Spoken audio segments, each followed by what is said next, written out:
Jai Hind dosto. Today I will discuss a very important issue in a check bounce matter under the NI Act. The issue before is what is the director's liability in case of a check which was issued by the company and later on this issued check was dishonored. Can the complainant include each and every director in the check bounce matter, or can the complainant include a person other than the director in the check bounce matter when in scenarios the company has issued the check and the check gets dishonored? We will discuss the law laid down by the Honorable Supreme Court in such a scenario, and we'll try to understand what are the remedies available for the directors and what is the scope of averment needs to be placed in the complaint in case of a check bounce matter which involves the company as the accused person.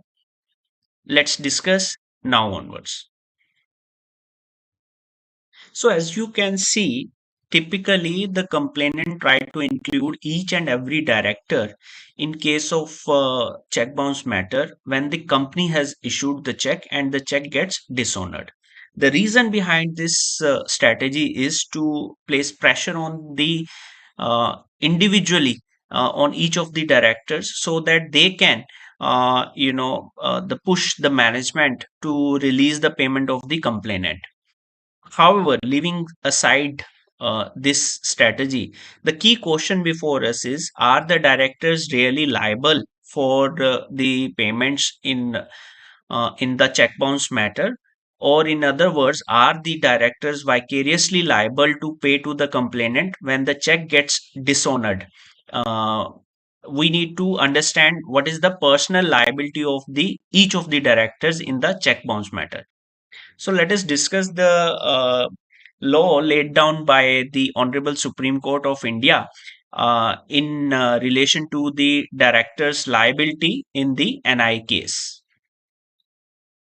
Normally, the complainant invokes Section 141 of the NI Act to include all the directors as the accused persons in the check bounce matter. Section 141 has its own requirements unless and until each and every requirement or ingredient of the Section 141 of the NI Act is not satisfied, the complainant cannot invoke the Section 141 of the NI Act against the accused directors.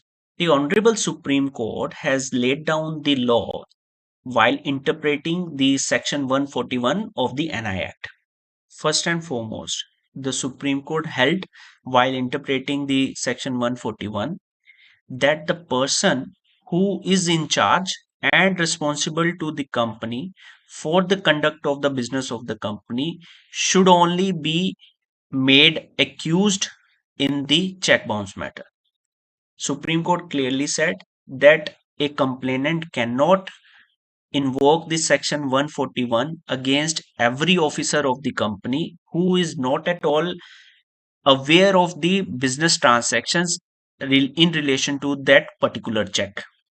So it is only those persons who were in charge of and responsible for the conduct of the business of the company should be made accused in the check bounce matter involving the check issued and dishonored by the company. So what does that mean is that even if a person is a director in the company and if he is not aware of the specific transactions in relation to that particular check, he cannot be held liable under the NI Act in the check bounce matter. In other words, the Honorable Supreme Court also held that if a person is not having any position or a designation in the company and still responsible for the transactions involved in relation to that particular check, that person should be made accused in the complaint. So, gist of this judgment says that if the directors are involved in the operations, are responsible for the conduct of the business that led to the issuance of that check, and later on the check gets dishonored, then that particular director should be made an accused in the check bounce matter. And if that particular director was not involved in such kind of operations, he cannot be held liable for the payments in that particular check bounce matter. In addition, Supreme Court also held that if a person who is not even a director, who is not having any position or any designated position in the company, he can still be held liable for the payment against that dishonored check. The various judgments of the Honorable Supreme Court has also held that the complaint must include averments in relation to the Section 141 of the NI Act. What does that mean is that by merely saying that at the time of issuance of that particular check, these are the persons, they were the directors of the company. If the complaint do not include specific averments in relation to these accused person, how these directors are responsible in transactions that led to the issuance of the check and later on the check gets dishonored, such kind of specific averments in relation to the role of these directors must be there in the complaint. Otherwise, the Section 141 of the NI Act cannot be invoked. The magistrate cannot take cognizance of the Section 141 of the NI Act if the averments in the complaint does not include specific allegations about the role of the directors in issuance of the check and later on the check gets dishonored.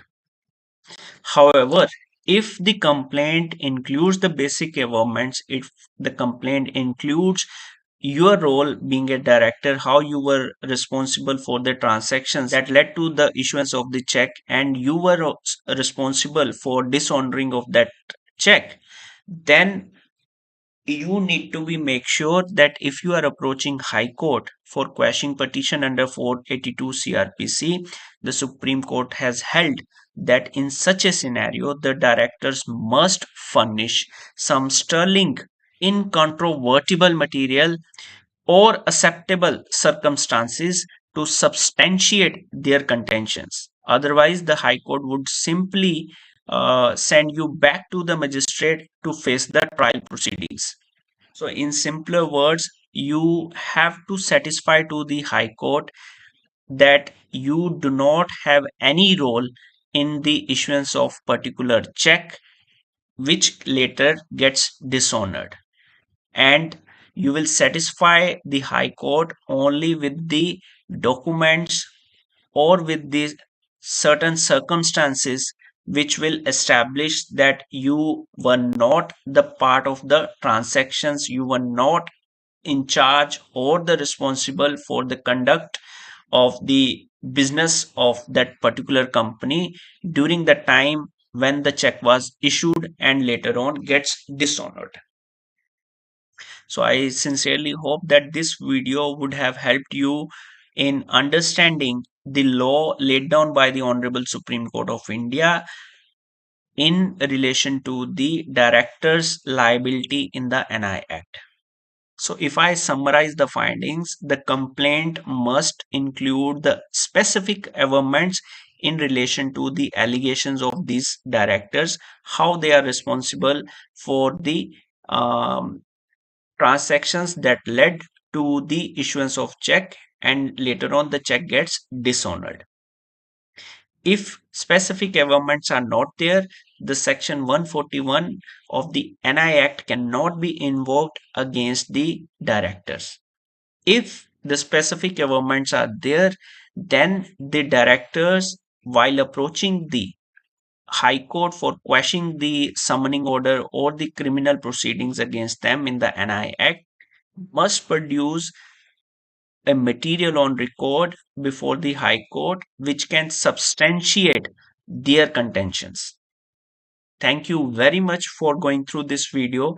If you have any specific questions regarding the check bounce matter or any other legal queries, you can write to us at info@nyaytantra.com, or you can call us at 99100 92805. Thank you and stay tuned to this channel for latest updates on the law. Jai Hind.